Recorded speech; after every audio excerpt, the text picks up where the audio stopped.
Hi guys, welcome back to my channel. I am Dr. Anne and this is the Health Hub. If it's your first time here, make sure you like, you comment and you subscribe to basically all things medicine related.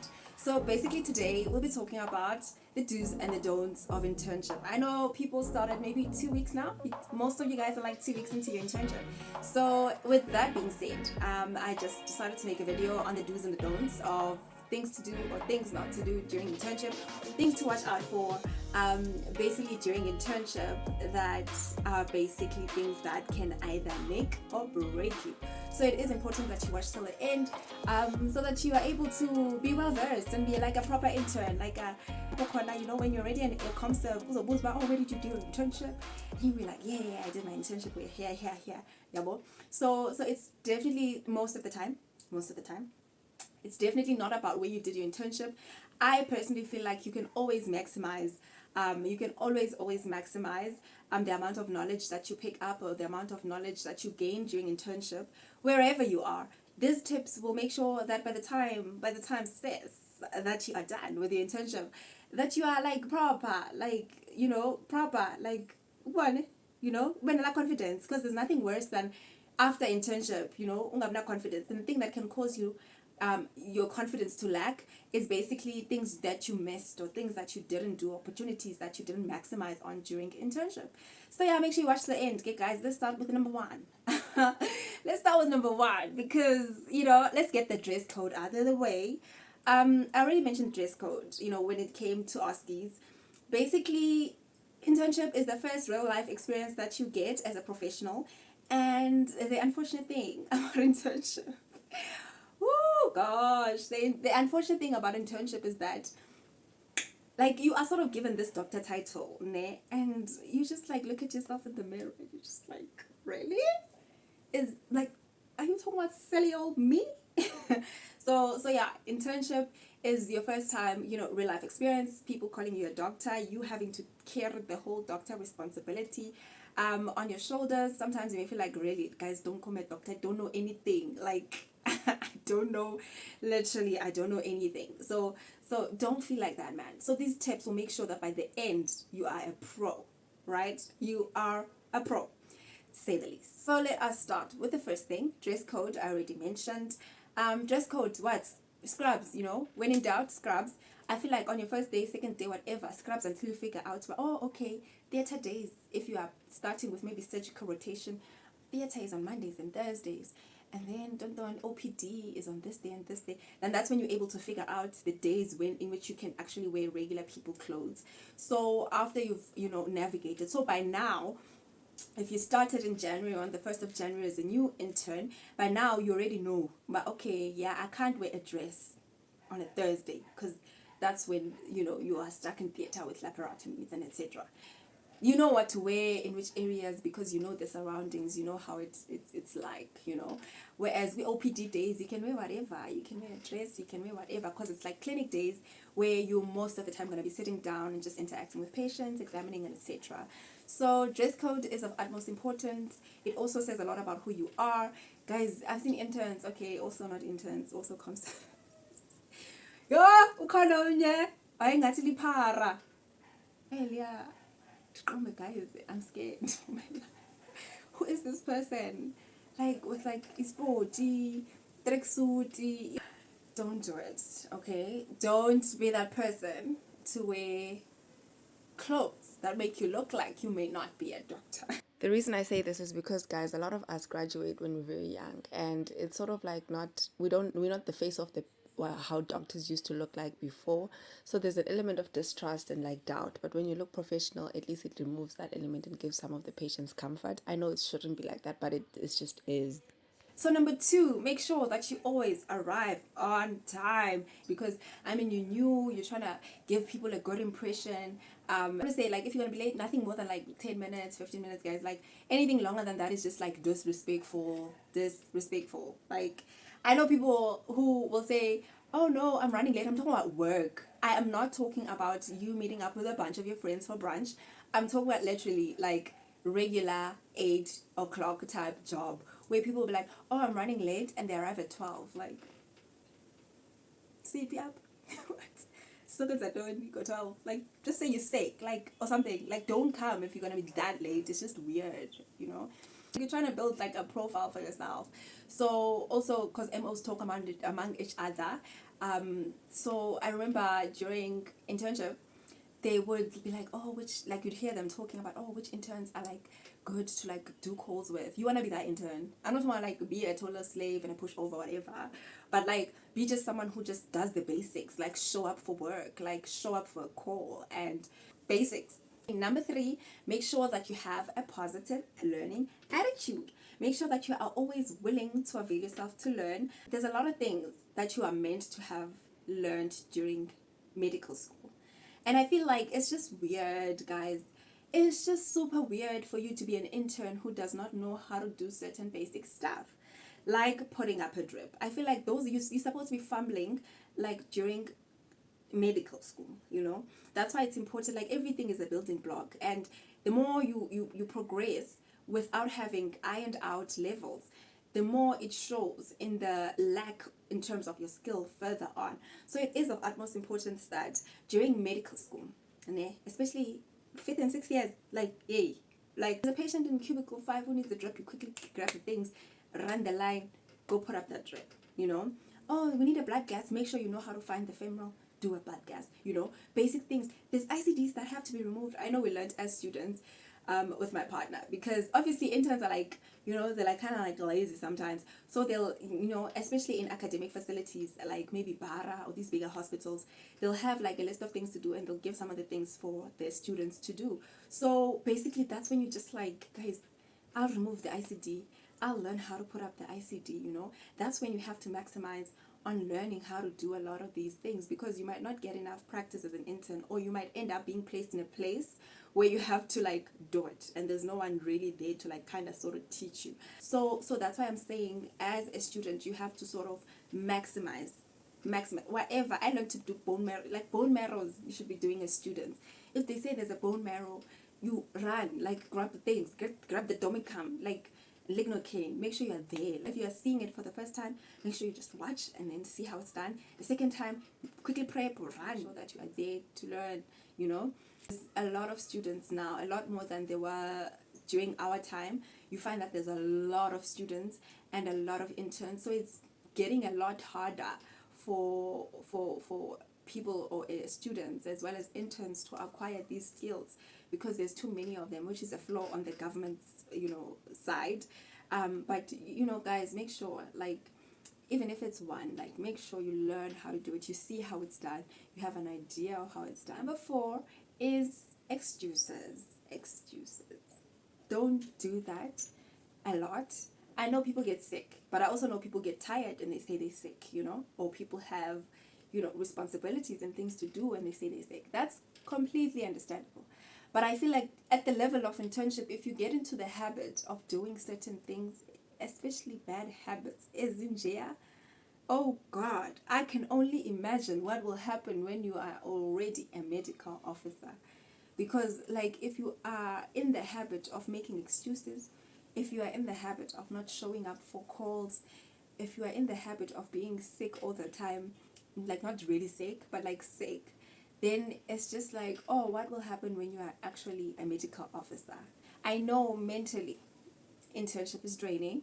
It is draining, because you will work the hardest that you have in your whole entire existence, right? And your body gets shocked at the amount of hours that you have to actually stay awake. And not only stay awake, but actually like do stuff. And it's almost like some people can go into a mental breakdown, but see, okay, no, this is not for me, and end up quitting. Look at the amount of years that you will have wasted in medical school, only to find out that actually, no, sis, like, this job is not for me. And some people can't even gather the strength to like hang in there until internship and ComServe is finished, so that they pick maybe a lighter career or a non-clinical specialty or a non-clinical career.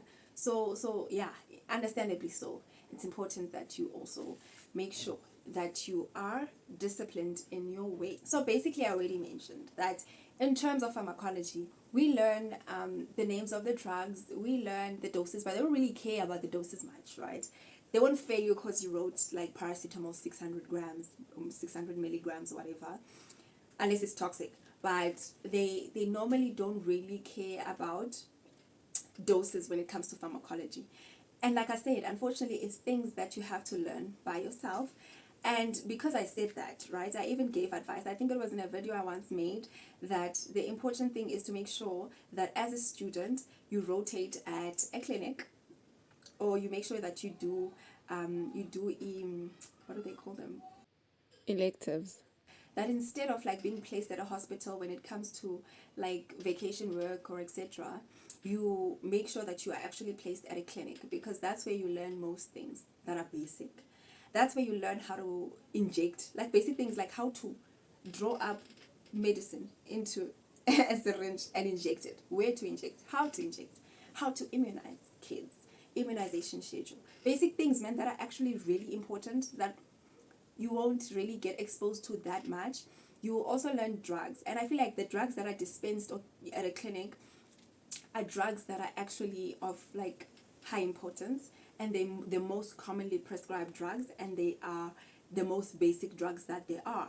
So it is important that whenever you are at a clinic or a hospital or whatever, that you open a cupboard, right? Make sure you have a book, because we're trying to avoid this thing of you not knowing the dose of paracetamol as an intern, because that's also just weird on so many levels. So to make sure that you actually are not like, Doc Kanje, what's the dose of flagyl?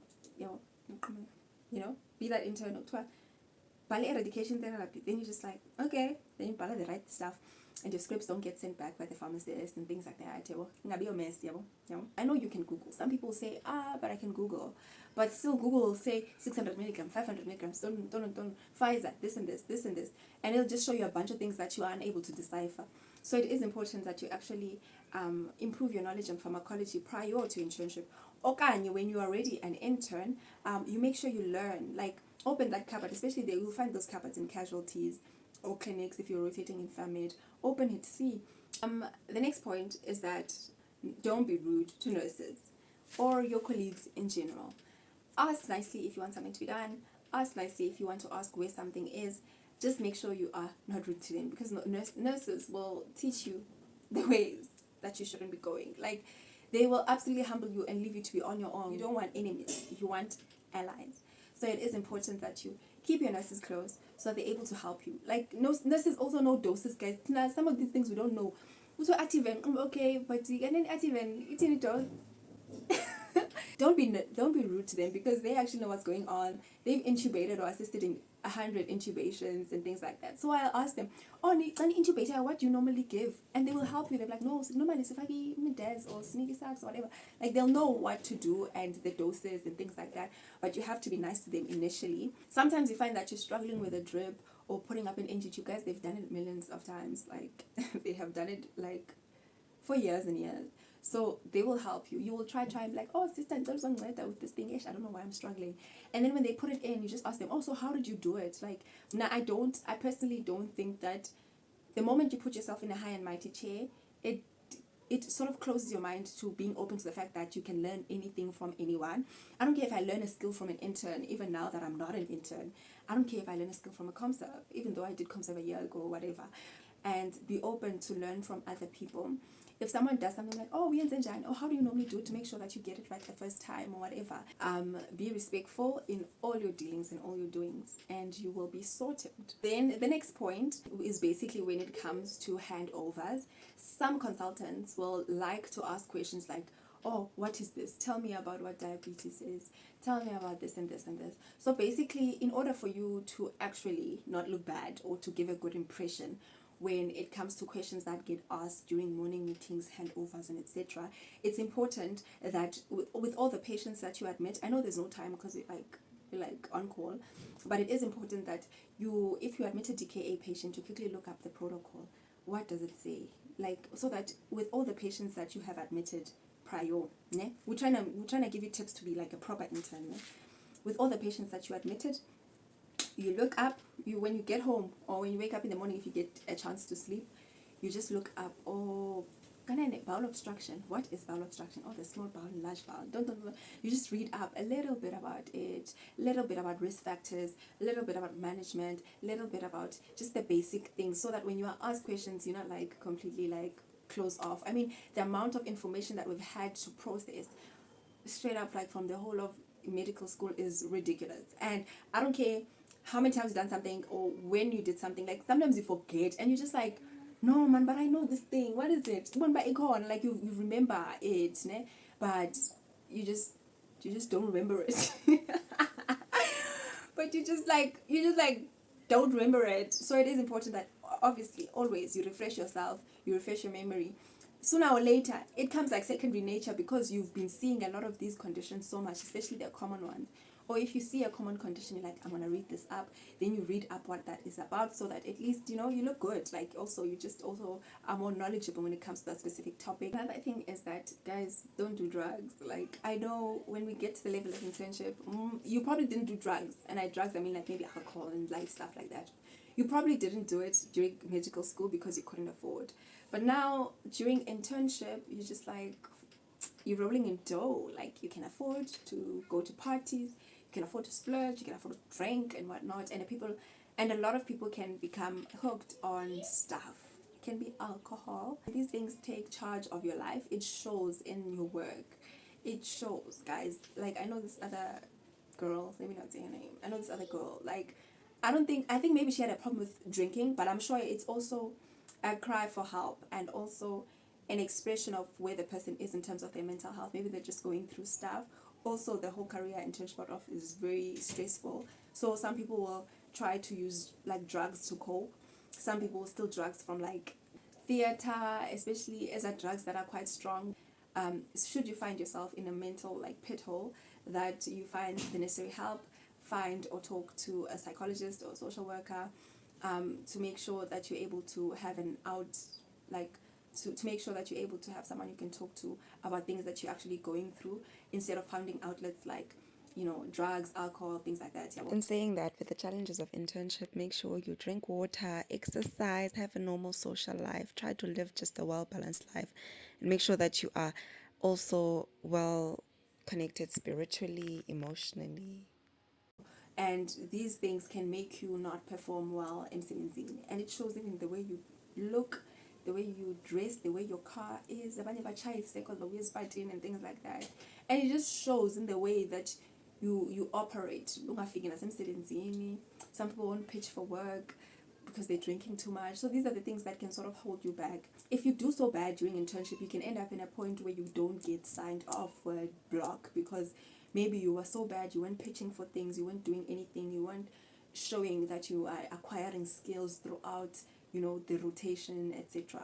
So if that happens and you're that bad, HODs do sometimes advise that, no, this person is not, ready for us to sign them off.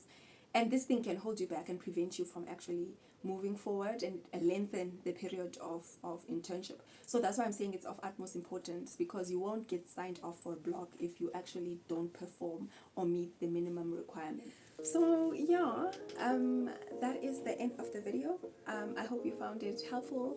If you have any more do's or don'ts to advise or give, make sure you link them down below, so that people are able to learn and able to be better, especially when it comes to internship, because it is hella frightening.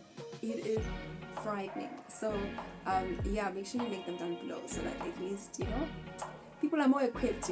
Thanks for watching. Make sure you like, comment, subscribe, and I will catch you on my next video.